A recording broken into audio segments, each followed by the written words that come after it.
코로나 팬데믹 이후 하나님께서 사람들을 진리에 더욱 갈급해지게 하셨고 여러 나라와 대륙에서 복음이 뜨겁게 전해지고 있습니다. 특히 아시아 지역의 우리 세대 세계복음화를 위한 선교 사역 의문을 중점적으로 열어주셨습니다. 그중 인도에서 가장 활발하게 사역이 일어나고 있는데 작년 10월에 이어 올해 3월에 다시 방문하게 되었습니다. 약 2주간의 기간 동안 인도 남부의 첸나이와 마두란다캄, 퐁디체리 그리고 인도 남서부에 위치한 문나르에서 사역이 진행이 되었습니다. 첫 번째 사역은 첸나이였습니다. 작년 케랄라의 한 집회에서 첸나이 지역의 무투 목사님, 폴세에드, 제이슨 목사님께서 라비 목사님의 메시지를 깊이 듣고 라비 목사님을 초청하셨고 이번에 이분들과 지역 제자들을 위해 첸나이에서 성경의 복음 12강 집회를 진행하게 되었습니다. 많은 분들이 기쁨으로 복음을 받으셨습니다. 집회가 끝난 후 오후에 사도 도마가 순교한 장소를 방문했습니다. 2000년 전 사도 도마는 인도까지 와서 복음을 전하다 순교했습니다. 그런 성경의 역사적인 실제 장소를 방문하게 되어 사도 도마의 믿음과 순종이 묵직하게 살아있는 메시지로 다가온 순간이었습니다. 돌아오는 차 안에서 라비 목사님께서 이런 고백을 하셨습니다. 저는 2018년까지 도마가 우리나라에 와서 순교를 당했다는 사실만 알고 있었다. 하지만 그 도마가 무엇을 전했는지 깊이 알지 못했다. 2019년 성경의 복음을 만났을 때 사도 도마가 우리나라에 전한 것이 바로 예수님께서 그리스도라는 복음이라는 것을 알게 되었다.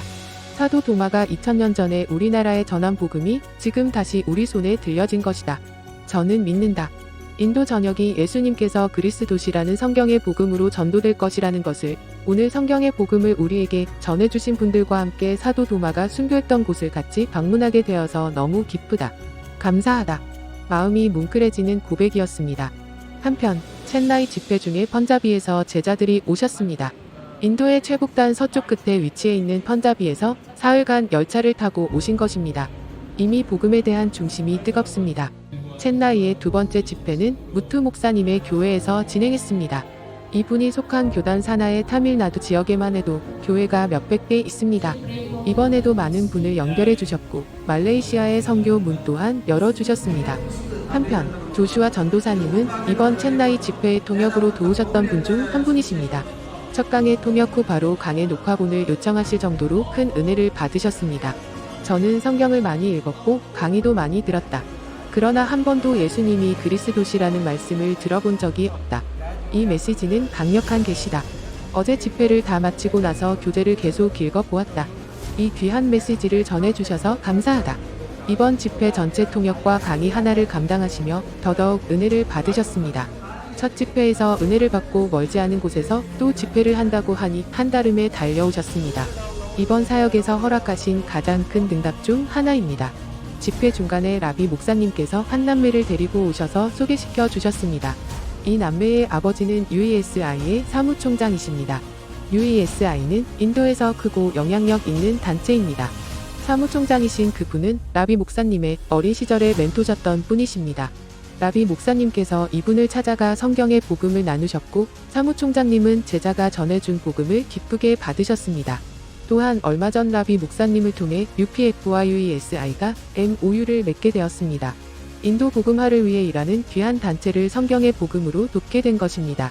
사무총장님은 이번 사역에 동참하길 원하셨는데 오실 수가 없어 자녀들을 대신 보내셨습니다. 앞으로 이 단체를 통해서 행하실 주님의 역사가 기대가 됩니다. 다음 사역은 마두란다캄이라는 지역에서 진행했습니다. 이 지역은 우상 숭배가 아주 많은 지역이라 합니다. 인도에서는 힌두교의 영향으로 사람을 신으로 섬기는 예가 많은데 인도 총리를 신으로 섬기는 사람들도 꽤 있다고 합니다. 이 지역 또한 그런 문화가 강한 지역이었습니다. 그럼에도 불구하고 목회자와 성도들이 복음을 사모하고 하나님의 말씀을 귀하게 여기십니다. 말씀을 받을 때 집중하며 아멘으로 받기의 말씀을 전하는 분들도 뜨거워졌습니다. 정해진 시간이 훌쩍 지났고 보통 약속된 시간이 넘어가면 분위기가 많이 흐트러지는데 이분들은 은혜에 붙들려 집중력이 전혀 흐트러지지 않습니다. 집회를 마치고 나오시는 분들 한 분 한 분이 얼굴이 너무 밝습니다. 이전까지 경험해보지 못한 모습입니다. 이토록 하나같이 밝을 수 있나. 이곳에서 오래 있고 싶다는 생각이 들 만큼 이번 인도 전체 사역 중 가장 은혜로운 집회였습니다. 제이슨 목사님께서는 이 집회를 위해서 작년부터 기도로 준비해 오셨다고 하셨습니다. 역시 그렇구나. 다시 한번 기도의 힘을 느끼게 됩니다. 다음 지역은 퐁디체리였습니다. 퐁디체리에서의 사역은 사실 아쉬움이 많았습니다. 특히 담임 목사님께서 메시지를 깊이 들어볼 마음이 없으십니다. 마음이 상하는 일들이 있었지만 그럼에도 불구하고 집회를 중심으로 섬겼습니다. 참여한 분들은 메시지를 깊이 받으셨습니다. 아쉬운 집회였지만 그 안에도 복음을 중심으로 받는 분들이 일어남에 감사했습니다. 집회를 마치고 숙소로 돌아오는 길에 데모를 하는 청년들의 무리를 마주쳤습니다. 인도에서는 최근 2년 동안 집단 강간을 당한 소녀의 숫자가 약 3,000명에 달한다고 합니다. 얼마 전 이 지역에서 9세 여자아이가 사라졌고 경찰에 신고를 했지만 거의 조사를 하지 않았습니다. 며칠 만에 강간당한 후 죽임당한 것으로 보이는 9세 여아의 사체가 발견되어 분노한 시민들이 정부에 항의를 하기 시작한 것입니다. 인도의 어두운 단면입니다. 참으로 복음만이 이 나라를 살릴 수 있는 것입니다. 마지막 사역지는 인도 남부의 서쪽에 위치한 문나르라는 지역으로 지반슨 목사님이 계신 곳입니다. 이 지역의 목회자 및 주변 지역에서 오신 분들 80여 명을 대상으로 집회를 했습니다. 이번 집회에 UPF팀이 몇 개의 강의를 맡아 더 뜻깊었습니다. 이번에 참여한 UPF팀은 대표인 샘 목사님께서 이미 성경의 복음으로 사역을 하고 있으십니다. 이번 집회에 UPF를 대표해 영어가 가능한 5명의 젊은 분들로 보내주셨습니다. UPF는 주로 청소년들을 대상으로 하여 전도하고 교육하고 파송하여 특히 복음화율이 낮은 인도 북부를 복음화하는데 힘쓰는 단체입니다. 외부 지원을 받지 않고 그 단체 내에서 재정을 마련해 사역을 감당하는 귀한 단체입니다.